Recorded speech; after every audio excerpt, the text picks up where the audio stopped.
everybody, welcome back to Planet Build and welcome back to Moderno Tropicano. It has been a while since I've posted a video about this park, so let's get started. And if you want to keep in touch with any further expansions of this park, just hit that subscribe button.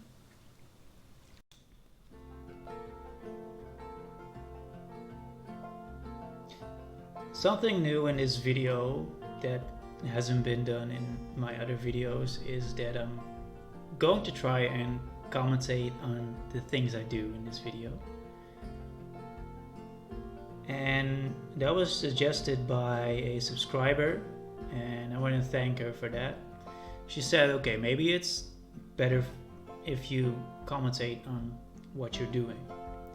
So I'm going way out of my comfort zone right now by actually, explaining to you guys what I'm doing, how I'm building, how I see the things in my park, and how I'm planning this and stuff like that. So don't be too hard on me, but this is actually the first time I'm doing this. And the funny thing is that the interface in Planet Zoo for me is in Dutch, because I live in the Netherlands, and I once turned it on English, the interface, and immediately I had no idea where to search all my items. It is in alphabetically order, so when I turned it into English, I couldn't find any pieces.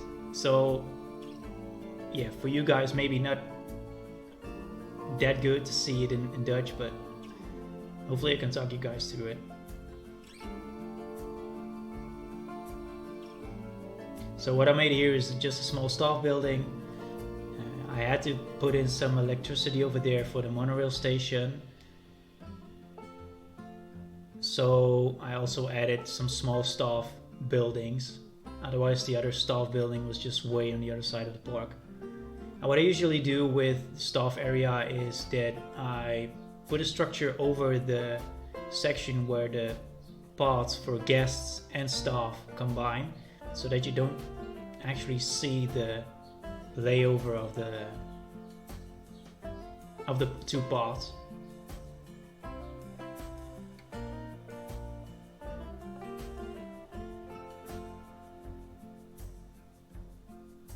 In my last video I put in a monorail station.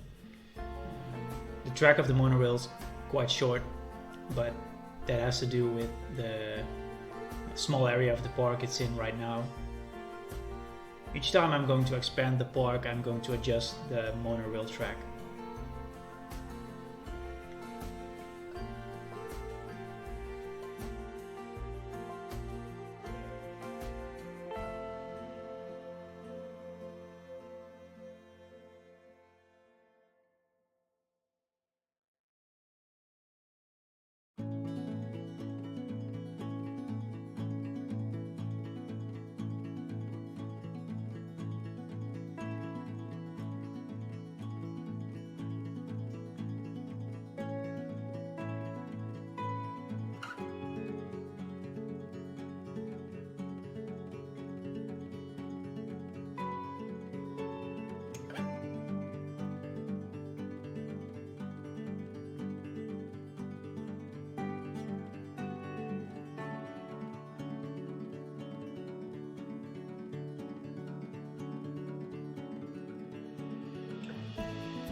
And for this area I had two options. I was thinking about a habitat for maybe one large animal like a giraffe or so, but I wanted something more. I wanted something unique, so I wanted to try and build a futuristic pond which would fit perfectly with the rest of the park. And I was actually kind of struggling with the right pieces over here.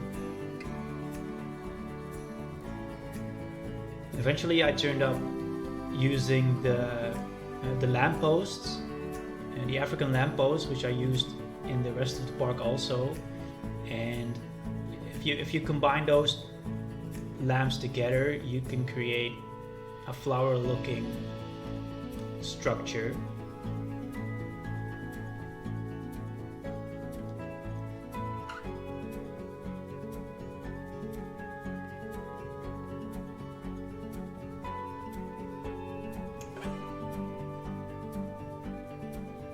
And then the only thing left to do is to cover up the pond with some rocks, some foliage, some trees.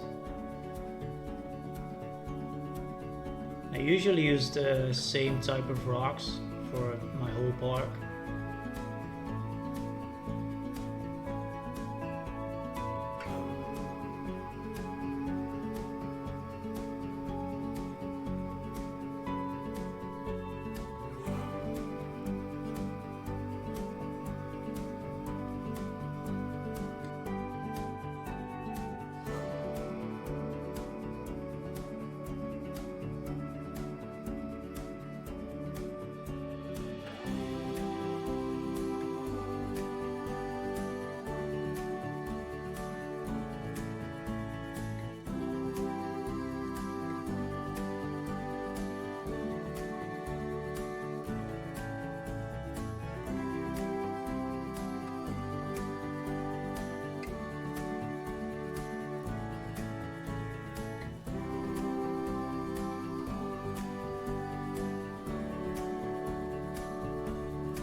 I also finish off the water area mostly with the seagrass and the rocks that you can use on the water. Oh, actually you use all the rocks on the water, but the small ones, the small pebble stones.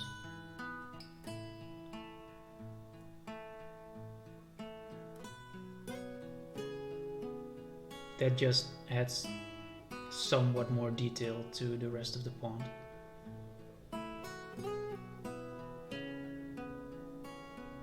And then the only thing left for this pond was to cover up the edges with some foliage. And later on I will be adding the borders, and I'm going to use the same borders as I used in the rest of the park with the wooden pillars.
So as you can see, I skipped a part because I just added the borders, and that's not just a thing I'm putting in my videos because it sometimes takes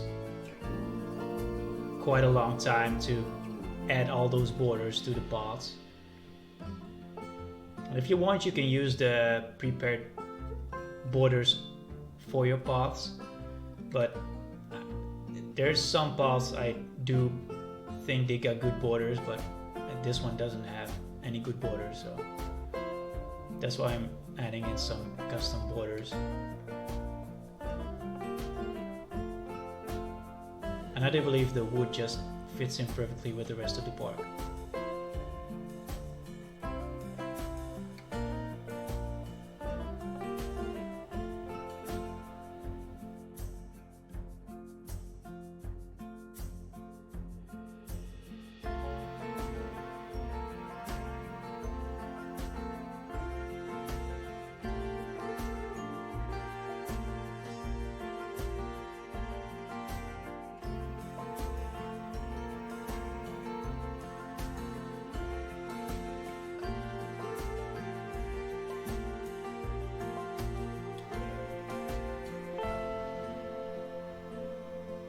So the next thing I'm going to do is going to create a savanna habitat, probably with the giraffe and some other animals that you can combine with the giraffe. There are a lot of animals that you can combine with the giraffe. So that's going to be in front of the dark brown area on the left side, and the dark brown area on the left side will going to be a restaurant which oversees the habitat. I will also oversee the other brown area I'm creating, which will be the centerpiece. And this will probably going to be the centerpiece inspired by the Tree of Life in the Animal Kingdom. But I'm still trying to figure out how I'm going to make such a big scale tree with rocks carved into it and hopefully some animals or stuff like that. But that will be something for the next video.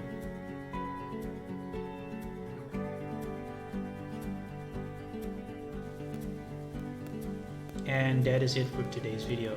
I just wanted to share one more thing with you guys. I've created the same flower pattern as I used in the Futuristic pond, but I used it on the ground. I think it creates somewhat more detail to the floor. Otherwise it was just one big open space. And I think it adds some more futuristic to this part of the park. So that was it, guys. Thanks for watching. As I mentioned before, I'm still learning how to commentate on the things I build. So this was way out of my comfort zone. Please let me know what you think, and hope to see you next time.